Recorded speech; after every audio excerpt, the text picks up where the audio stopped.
Students, आपके exam बड़े नज़दीक हैं और हमारा पेपर फाइनल ईयर में है।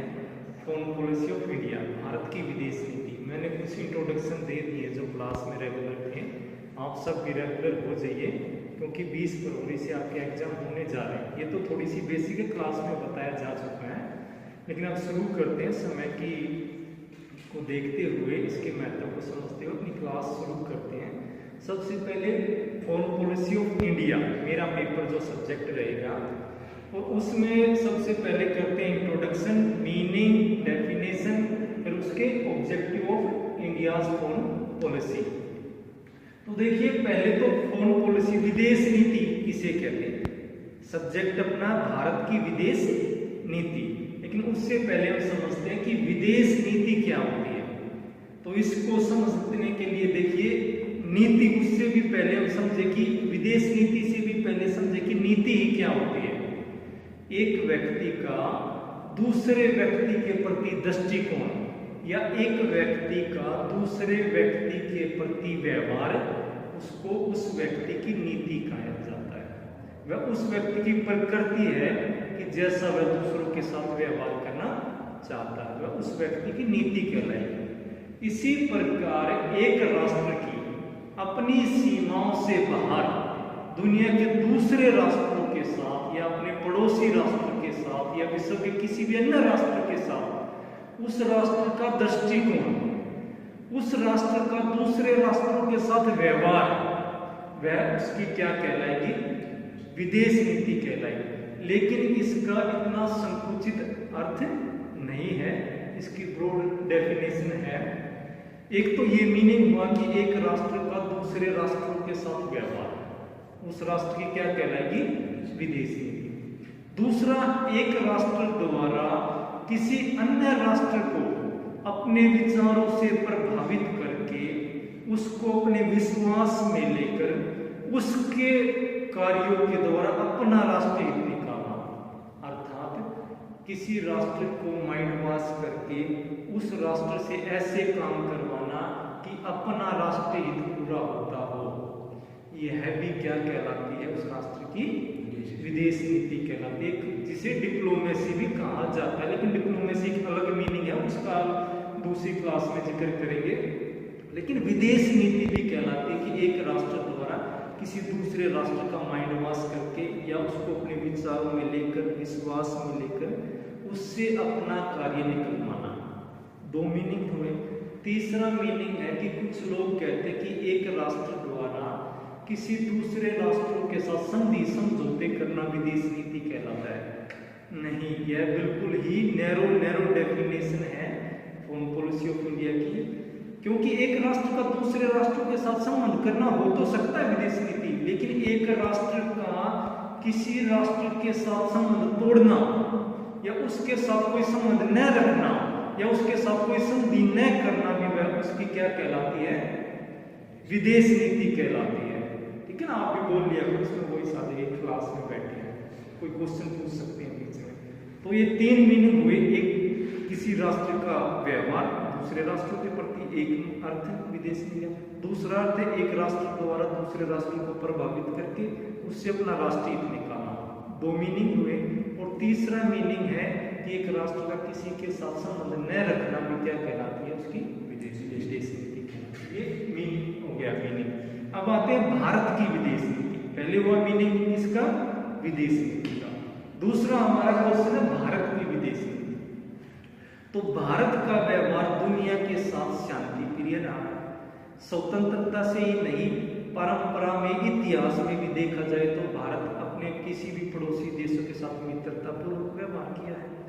भारत ने कभी इतिहास में किसी अपने पड़ोसी देश पर, ना दुनिया के किसी राष्ट्र पर हमला नहीं किया है। तो इसका मतलब भारत की एक विदेश नीति शांतिपूर्ण, सह अस्तित्व, पंचशीलता पर चलने वाले राष्ट्र की रही है। पंचशीलता का सिद्धांत भी पढ़ा देंगे आपको, पंचशीलता क्लास में किया है, जिसमें 5 सिद्धांत नेहरू ने 1954 में चीन के साथ समझौता करते समय किए थे। ठीक है। अब भारत की उदाहरण के लिए, फॉर द एग्जाम्पल, भारत ने किसी भी गुट में शामिल होना पसंद नहीं किया था शीत युद्ध में, और गुट निरपेक्षता की नीति अपनाई थी। तो इसका मतलब भारत की विदेश नीति क्या बन गई? गुटनिरपेक्षता की नीति। कि भारत दो गुट थे, पूंजीवाद, साम्यवाद। पूंजीवाद का पक्षधर था यूएसए और साम्यवाद का पक्षधर था यूएसएसआर, सोवियत सोशलिस्ट रूस, यूनियन ऑफ सोवियत सोशलिस्ट रूस। अब ये हो गया उदाहरण के लिए कि भारत की विदेश नीति। भारत का चाहता है कि संपूर्ण विश्व से आतंकवाद समाप्त हो जाए, तो ये भारत की क्या होगी? विदेश नीति। भारत चाहता है कि उसके शत्रु देशों पर अंतरराष्ट्रीय दबाव बने, तो ये भारत की क्या होगी? विदेश नीति। भारत चाहता है कि अमेरिका जैसी महाशक्ति के साथ मित्रतापूर्वक व्यवहार करके पाकिस्तान जो हमारा शत्रु राष्ट्र है उस पर दबाव बनाया जाए, उसको आतंकवाद का गढ़ घोषित करवाया जाए, यह भी क्या है? भारत की विदेश नीति। तो एक उदाहरण के लिए हम समझ गए कि भारत की विदेश नीति क्या है। अब भारत की विदेश नीति के उद्देश्य, जो एक 16 मार्क्स का क्वेश्चन आएगा ही आएगा, फर्स्ट यूनिट से बनता ही है। भारत की विदेश, 2 क्वेश्चन बनते हैं फर्स्ट यूनिट से। भारत की विदेश नीति का अर्थ, परिभाषाएं और भारत की विदेश नीति के उद्देश्य। तो ये उद्देश्य बच्चों एक बार आप देख लीजिएगा, स्क्रीनशॉट ले लेना। इसमें से एक बार थोड़ा सा इसको कंप्लीट कर लेते हैं कि यहाँ पे ये इसमें से डियर स्टूडेंट आप अपना स्क्रीनशॉट ले लेना, ठीक है। अब एक एक को एक्सप्लेन करते हैं इन सारे हेडिंग्स को। राष्ट्रीय हितों की पूर्ति करना। देखिए, विदेश नीति किसी भी राष्ट्र की हो, उसका सबसे पहला उद्देश्य होता है अपने राष्ट्रीय हित पूरा करना। आपके अंतर्राष्ट्रीय राजनीति के सबसे प्रमुख थिंकर मार्गरेट क्लाउड ने भी कहा है यथार्थवाद की अपनी थ्योरी में कि एक राष्ट्र का पहला और उसका अंतिम उद्देश्य है संपूर्ण विश्व में से अपने राष्ट्रीय हित को पूरा करना होता है। इस सारे संसार में कोई राष्ट्र चाहे विश्व में कितनी भी कल्याणकारी बातें क्यों ना करे, चाहे विश्व कल्याण की कितनी भी बड़ी बातें क्यों ना करे, लेकिन उसका पहला और अंतिम उद्देश्य अपने नेशनल इंटरेस्ट, राष्ट्रीय हित पूरा करना होता है। और भारत भी एक राष्ट्र है, तो यथार्थवादी सिद्धांत के अनुसार भारत के भी कुछ राष्ट्रीय हित होते हैं, क्योंकि इस अंतर्राष्ट्रीय वातावरण में बने रहने के लिए, इस अंतर्राष्ट्रीय वातावरण में शक्तिशाली बनने के लिए जो सबके रेस लगी हुई है संसार में, सब शक्ति प्राप्त करना चाहते हैं, वह शक्ति होती है राष्ट्रीय हित की पूर्ति करना, राष्ट्रीय हित प्राप्त करना, है ना। दूसरी है विश्व स्तर पर शांति बनाए रखना। देखिए, भारत एक शांति प्रिय राष्ट्र है, क्योंकि हमने भारत का ही जिक्र करना, क्योंकि सब्जेक्ट का नाम ही है भारत की विदेश नीति। वही बात आ जाती है, भारत ने इतिहास में भी कभी किसी पे आक्रमण नहीं किया। भारत एक शांतिपूर्ण राष्ट्र है।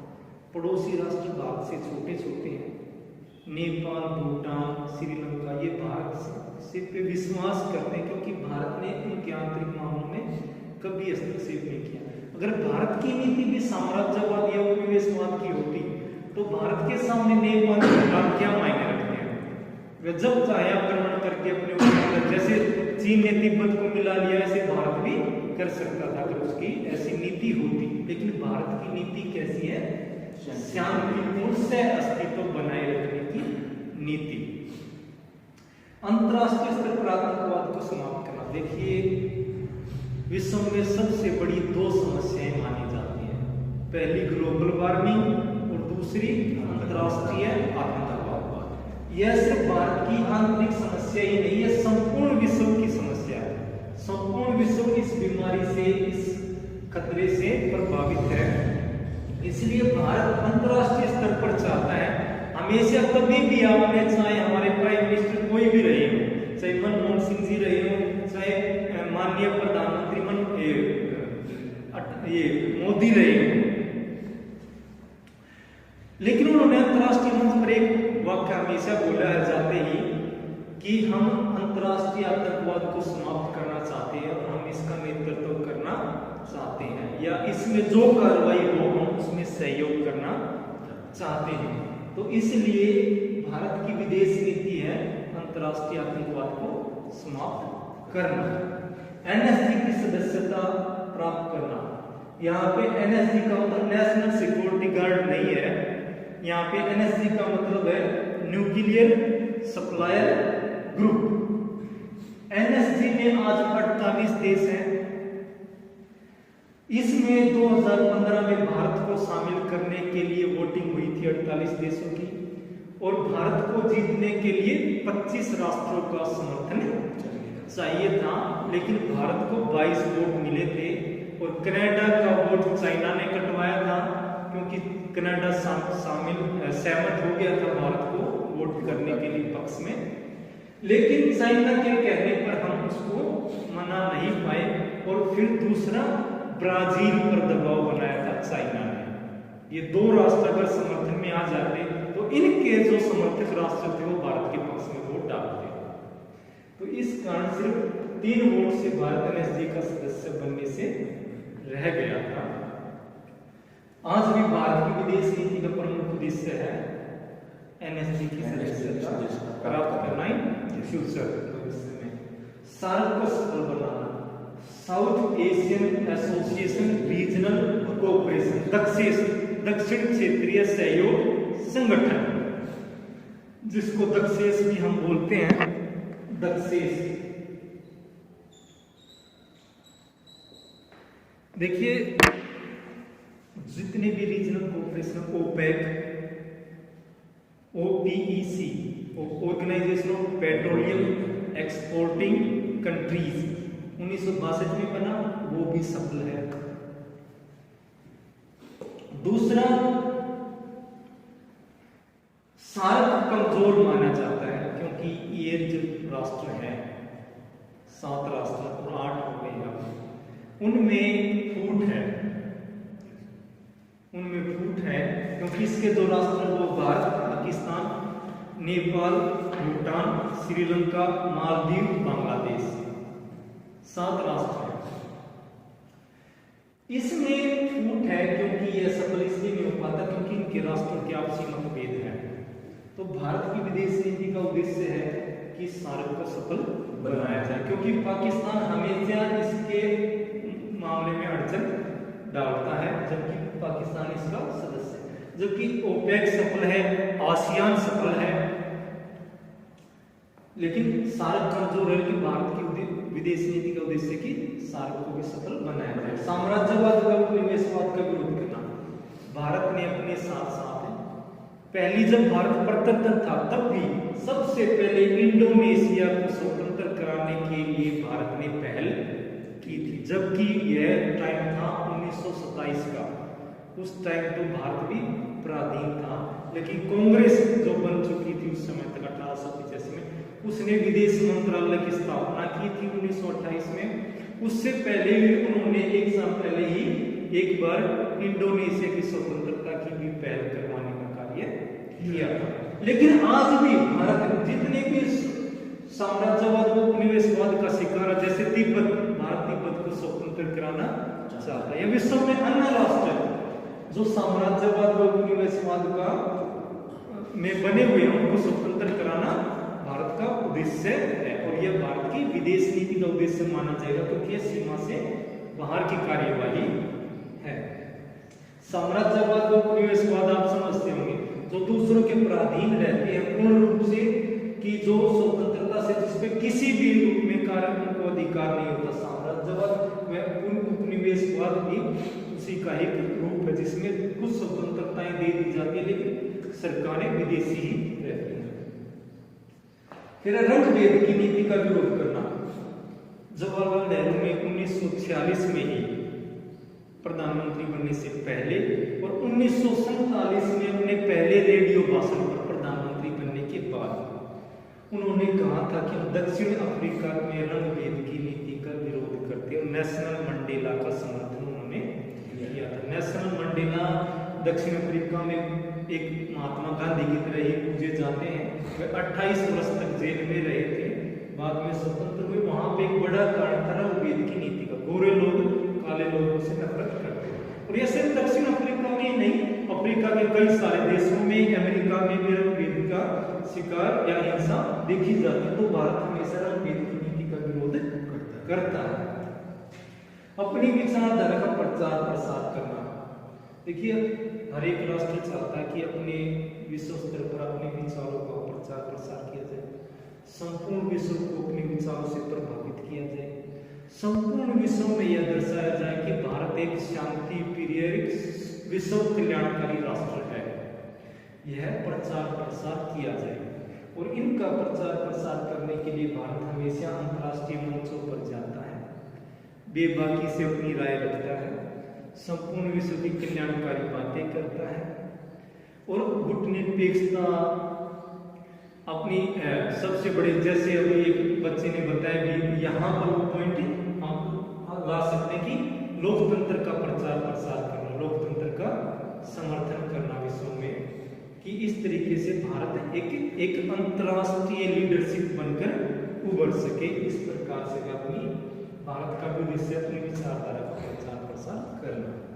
गुटनिरपेक्षता को प्रासंगिक बनाए रखना, देखिए गुटनिरपेक्षता शीत युद्ध रोकने के लिए बना था, लेकिन 25 दिसंबर 1991 वो शीत युद्ध समाप्त हो गया था, क्योंकि रूस विखंडित हो गया था 15 टुकड़ों में।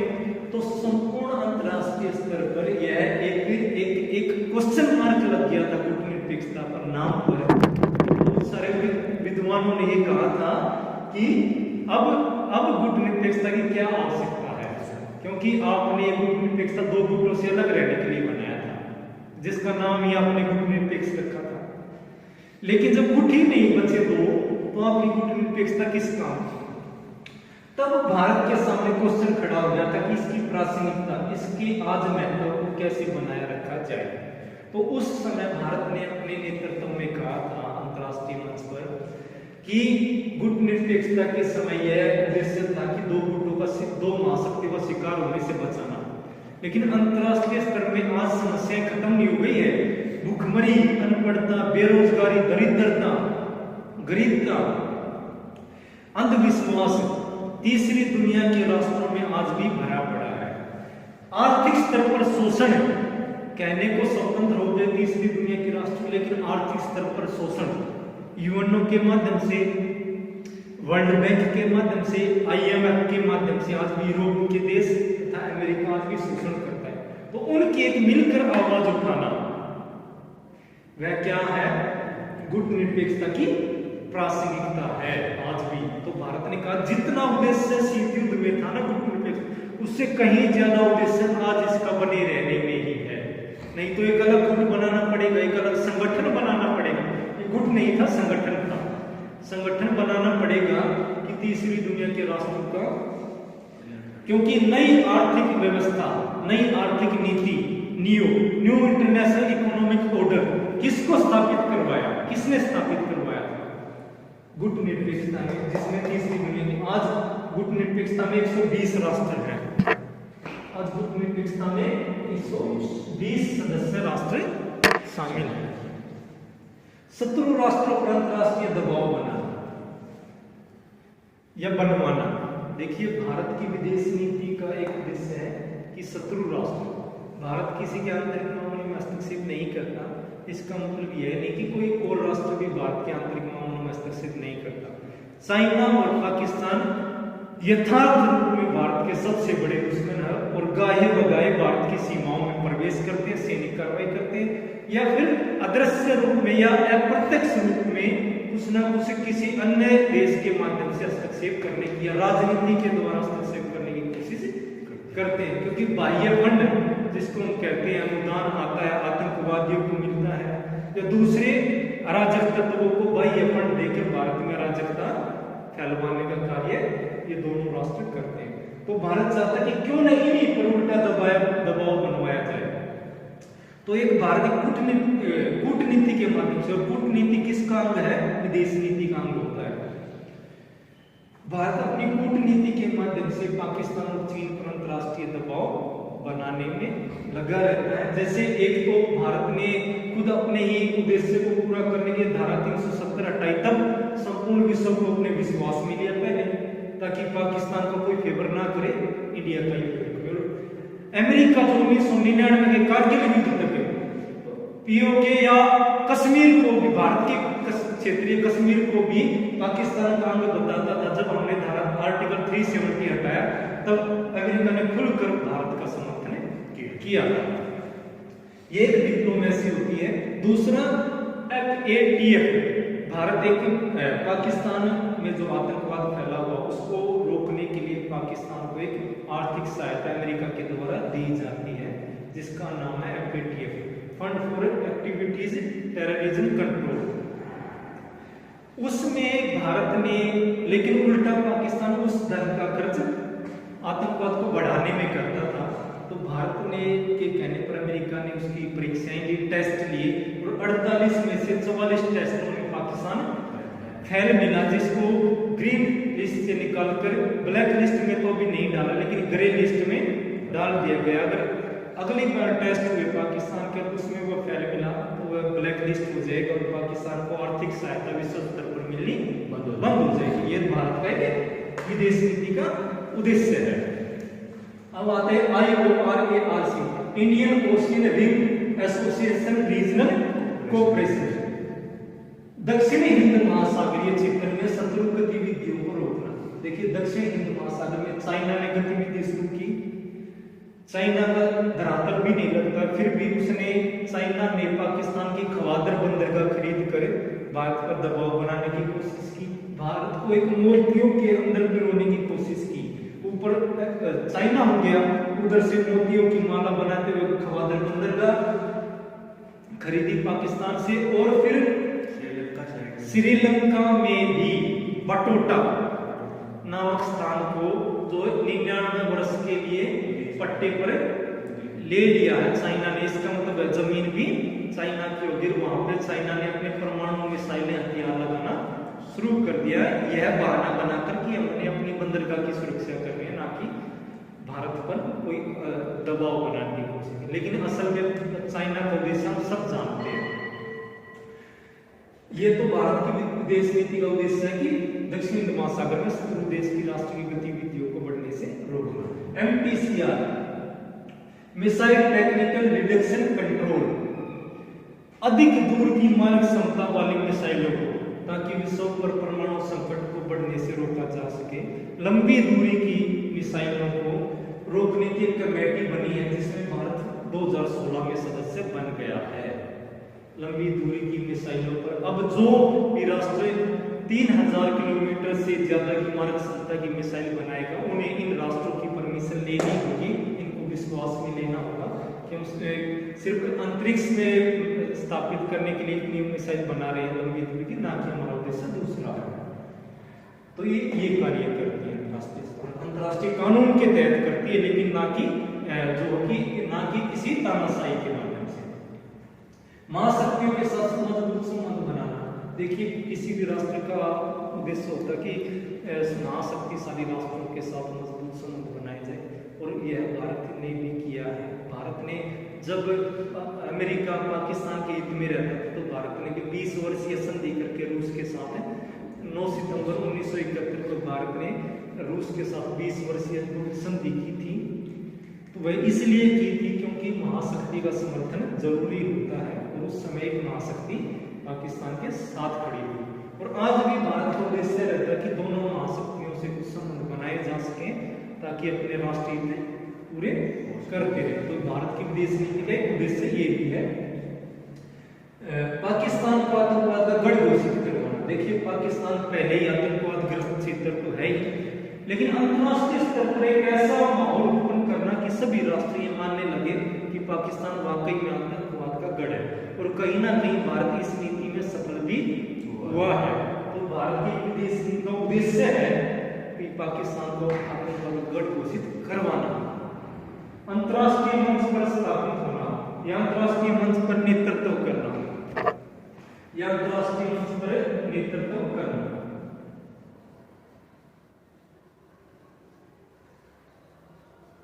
अंतर्राष्ट्रीय मंच पर नेतृत्व करना भारत का भी उद्देश्य विदेश नीति। किसी भी राष्ट्र का उद्देश्य होता है कि वह अंतर्राष्ट्रीय मंच पर प्रधानता स्थापित करे, तो अतः भारत का भी उद्देश्य है कि अंतर्राष्ट्रीय मंच पर प्रधानता स्थापित करे, तीसरी दुनिया के राष्ट्रों की आवाज उठाए, गुटनिरपेक्षता के राष्ट्रों की आवाज उठाए, यूएनओ के माध्यम से आर्थिक सहायता पाने के लिए गरीब राष्ट्रों के लिए आवाज उठाए, एनजीओ के माध्यम से गरीब राष्ट्रों का समर्थन करे, सहयोग करे। जैसे भारत भूटान में अपने खर्चे पर स्कूल तथा यूनिवर्सिटी चलवाता है, और मुफ्त में, जब भारत में स्टॉक ज्यादा हो जाता है अनाज का, गेहूं का, तो मुफ्त में भूटान में गेहूं नहीं होता, लेकिन शाकाहारी जनता निवास करती है, तो इस कारण भूटान को मुफ्त में गेहूं अपने से हम देते हैं, भारत देता है। तो एक अंतर्राष्ट्रीय मंच पर नेतृत्व करने, लीडरशिप के में भारत आना चाहता है, एक महाशक्ति बनकर उभरना चाहता है भारत, और यह एक कई क्षेत्रों में भारत को हम कह सकते हैं कि महाशक्ति बनने जा रहा है। और नेक्स्ट है ग्लोबल वार्मिंग पर नेतृत्व करना। अभी मैंने जिक्र किया था विश्व की सबसे दो बड़ी समस्याएं हैं, एक पहले नंबर की ग्लोबल वार्मिंग और दूसरे नंबर की अंतर्राष्ट्रीय आपदा। तो ग्लोबल वार्मिंग की समस्या पर सभी राष्ट्रों को एक मंच पर लेकर आने की सहमति स्थापित करवाना और ग्रीन हाउस गैस को कंट्रोल करने पर संधि समझौते करवाने में सहायता करना, उनसे प्रतिशत के आधार पर ग्रीन हाउस गैसों को कम करवाने की अपील करना। जैसे भी भारत ने पॉलीथीन बैन अभियान चलाया था और यह संदेश दिया था कि भारत को प्लास्टिक पॉलीथीन के खिलाफ है, और आप विश्व के लोग भी इस बात पर सहमत हुए और इस प्लास्टिक को, ग्लोबल वार्मिंग के बढ़ते प्रकोप को रोकने में प्लास्टिक बैन या प्लास्टिक के बैग पर प्रतिबंध लगाया है। तो इस कारण हमें और भी पॉइंट हो सकते हैं, और भी ध्यान में आएंगे तो हम पॉइंटों पर भी चर्चा कर लेंगे। और निष्कर्षतः हम कह सकते हैं कि भारत की विदेश नीति एक ऐसी नीति है जो संपूर्ण विश्व को लीडरशिप प्रदान करती है, क्योंकि भारतीय नेताओं को आज भी माना जाता है कि गांधी जी के बारे में अंतर्राष्ट्रीय स्तर पर कहा जाता है कि हमें कल्पना भी नहीं हो रही थी हार्डमास का ऐसा व्यक्ति था जो इतना अहिंसावादी था, और भारत की छवि उभर कर आती कि संपूर्ण विश्व भारत पर विश्वास कर लेता है। अमेरिका, रूस आज भी भारत के साथ संधि करते समय खड़े हैं कि भारत पर वो किसी भी डील को इसलिए विश्वास कर लेते हैं क्योंकि भारत एक विश्वास पात्र देश रहा। तो भारत की एक विदेश नीति के कारण ही भारत विश्व में एक विश्वास पात्र देश की छवि लेकर उभरा है या बना रहा है। तो निष्कर्षतः हम कह सकते हैं कि भारत की विदेश नीति एक संपूर्ण विश्व को कल्याणकारी मार्ग पर ले जाने की नीति रही है।